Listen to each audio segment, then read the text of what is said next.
Hi, kids. Okay, greatest films of all time, number 66, The Wizard of Oz, from 1939, directed by Victor Fleming. Judy Garland, of course. Judy, Judy, Judy is your Dorothy. Ray Bolger is your Scarecrow. Bert Lahr is your Lion. Jack Haley is the Tin Man. And Margaret Hamilton is your Witch. You knew all that. You know the Wizard of Oz. So Wizard of Oz gets made because of, I think on this list, number 77, the success of Snow White and the Seven Dwarves.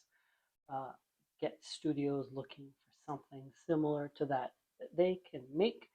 So the Wizard of Oz gets greenlit, gets put into production, much like Snow White and the Seven Dwarfs. It also has a really extensive merchandising push.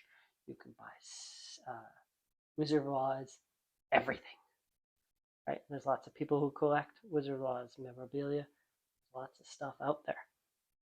So, as was the case at the time, films in this period of Hollywood, a studio would hire multiple writers, two or three even, to write screenplay, write treatments for the film. Those writers would hand them in unaware that anyone else is working on it, even though it was common practice. And then the studio would kind of pick and choose what aspects, put it all together. Sometimes they'd hire another writer to update the dialogue or to format it all. And then it'd get into filming, and the director or the actors sometimes would change their lines or rework things. Things would get worked and constantly improved. So you do a rough draft, and then you do another draft, and then someone else does another, and it gets so. When you see films nowadays that have 11 people that could be credited as the screenwriter, not necessarily a bad thing. It just means they're all working it out, right? Or it's a bad thing. What do I know? Uh, anyways, so there's other things in this production that you could say nowadays if that would happen. Everyone would say, oh, troubled production, not gonna be a good film.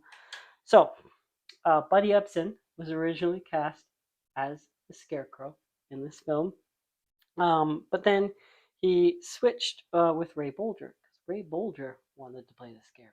He really wanted to play the Scarecrow. I believe there was a 1922 production of The Wizard of Oz.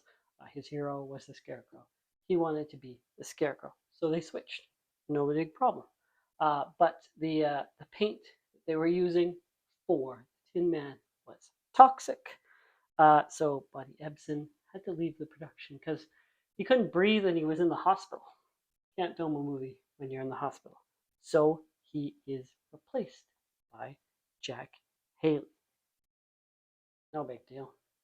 So, anyways, during the time when Buddy Ebsen is the Tin Man, Richard Thorpe was the director.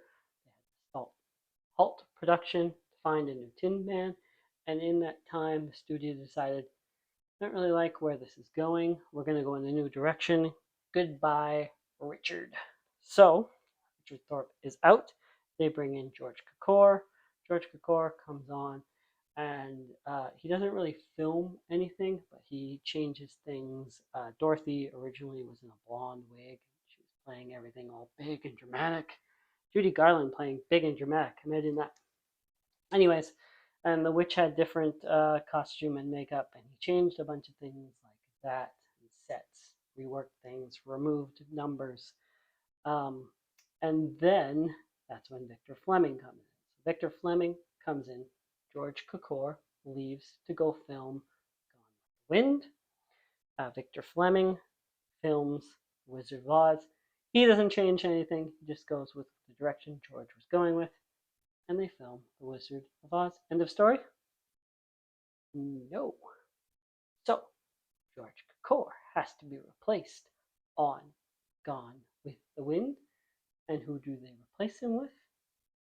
Victor Fleming. So Victor Fleming leaves, and then King Vidor comes in and finishes, not a lot, but finishes up production of The Wizard of Oz.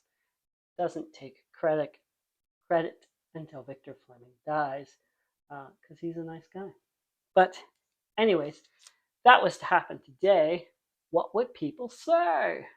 So, anyways, Technicolor. I didn't mention the Technicolor. 5.5 minutes in, and you know about Technicolor, and you know how awesome Wizard of Oz is. Even if some people online will say, "Look at this," ignore them. Ignore the haters. So it is number 66 on this list because the American Film Institute greatest films, American films of all time in 1998, it was number 6. In 2007, it was number 10. And the 2002 BFI Sight and Sound poll, the directors list, the directors said it was the 51st greatest film of all time. So that's how it gets in at number 66.